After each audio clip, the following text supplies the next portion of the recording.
Hola my peeps, this is Tarot with Kittens, Weights, and Tarot, and I'm bringing you the Voyager Tarot. I was into Star Trek as a kid, and I still am. I'm a big Next Generation fan, and so the Voyager Tarot seemed like something that I should have in my collection, and this was one of my earlier purchases when I was first starting out in tarot. I've always been fascinated by outer space and the solar system and planets and stars and galaxies ever since I could remember. My mother used to read me old science books instead of maybe traditional kid time stories like Three Little Bears and Little Red Riding Hood and all of that. So this was right up my alley. So this is by James Wanless, PhD, and the artist is Ken Knutson. And so it's a very, very substantial box, meant to keep everything safe. And I believe this deck came out in the 80s originally. I could be wrong. Wait till I get the book out. Okay, so we pull this out, and then I got the book underneath here. So let's actually take a look at that so I'm not giving you guys wrong information. And this one I do use for client readings, and I feel that it reads very well. Okay, so the first deck was 1986. Okay, so I was correct on that. And then this deck that I have in my hands now is reprinted 1998, so it's the second edition. 1998, I was still in high school. Okay, so you have your table of contents, you have your little talk from the author, which is James Wanless. Captain Pick a Card. Picard, hello. So yeah, you can tell it's totally my deck, Okay, so it talks a little bit about the Voyager Tarot, how you could use it, how they came upon creating this deck, and I always like to get the perspective of the artist and the creator that way. Then it goes a little bit into the cards themselves, and personality archetypes, interpretations. So it's got some in-depth, psychological stuff in here.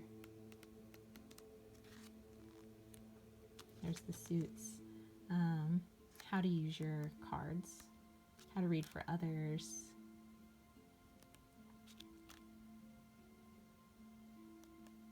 spreads, places for notes.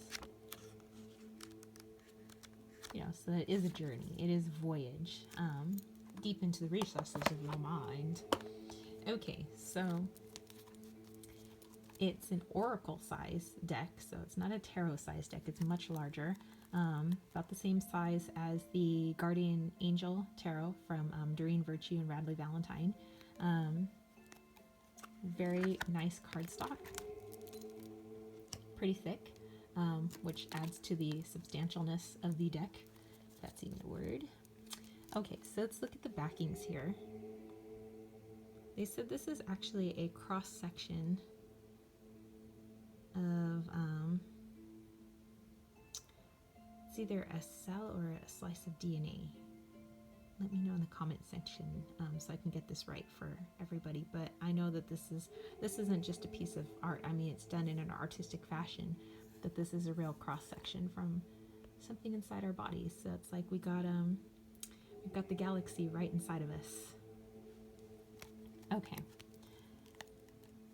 So some of the names will be changed down here, but I'll let you know when we get there. And there's also a keyword that will go with it. So let's just look at the first card, and you can see that it's like a collage of real pictures. And so you can get so much from your intuition just by looking deeply into the card and pulling out the images that stand out to you. Two of Worlds, reflection. Okay. So, okay, let's go back here because they're not color coded. They're all this like greenish yellowish color. Okay, so your worlds would be like your pentacles, and then you have your cups. Your crystals, I believe, are your wands.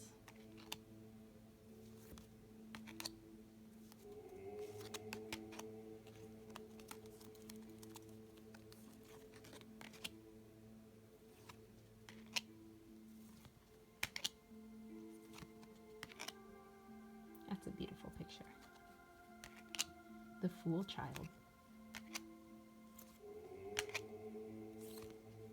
I like the sound they make because they're so thick. They have the Sage of Cups. So they have like the sage, the man, the woman.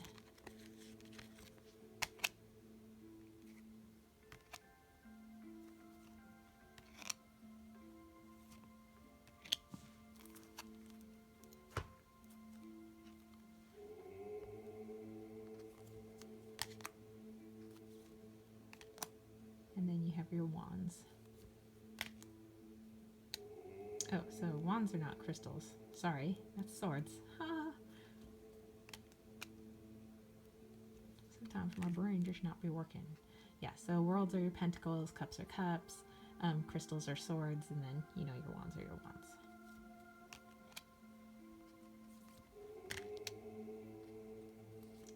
And sorry I'm a little bit quieter on this video. It's just, I get lost in these pictures. They're so beautiful. And maybe that's why it's such a good working deck for me when I'm working with clients, is I can pull so much information off of them. So I can really look into what it is my client needs.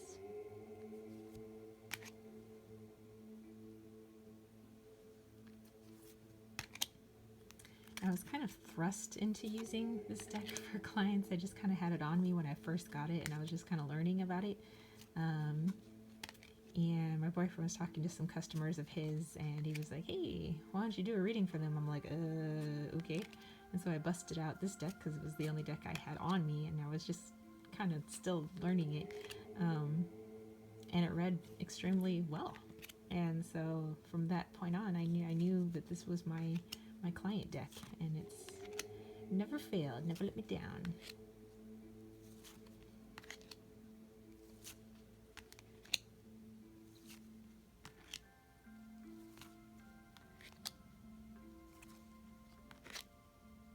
Got King Tut there, that's my main man.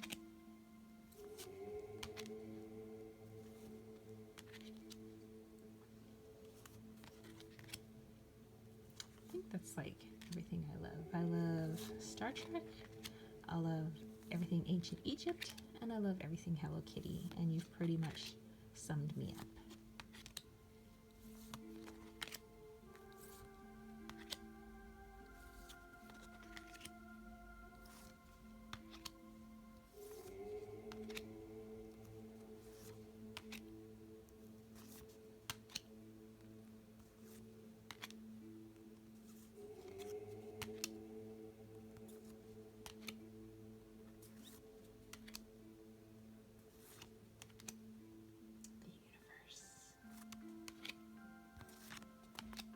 And your 10 of Worlds.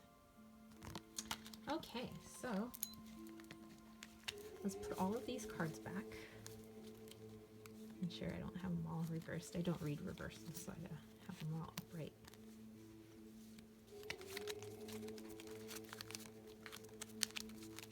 Just making sure.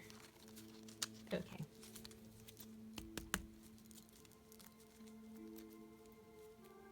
Okay, so cards are a bit shiny, as you can see, very well coated, just so they don't get all janky.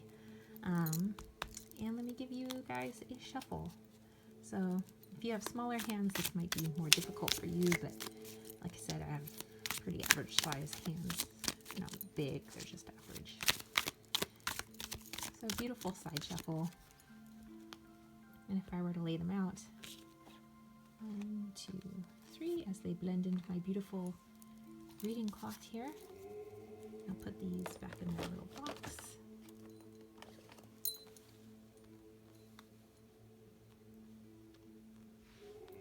Okay, I haven't really asked a question. I just kind of pulled some cards at random. So that Ace of Cups that we first looked at comes up, the Star, and the Two of Worlds. Okay, so looks beautiful, all laid out. Let me know if you have this deck and your thoughts on this. Let me know if you have any questions, and if you loved the video, then please give it a thumbs up. Don't forget to click subscribe. And if if you would like to book a reading with me, please check out my links below for that. And if you want me to use this deck in particular for that reading, just let me know upon booking. All right, so that's it. That's all I have for you guys. And I will catch you all later. Have a lovely day and peace out.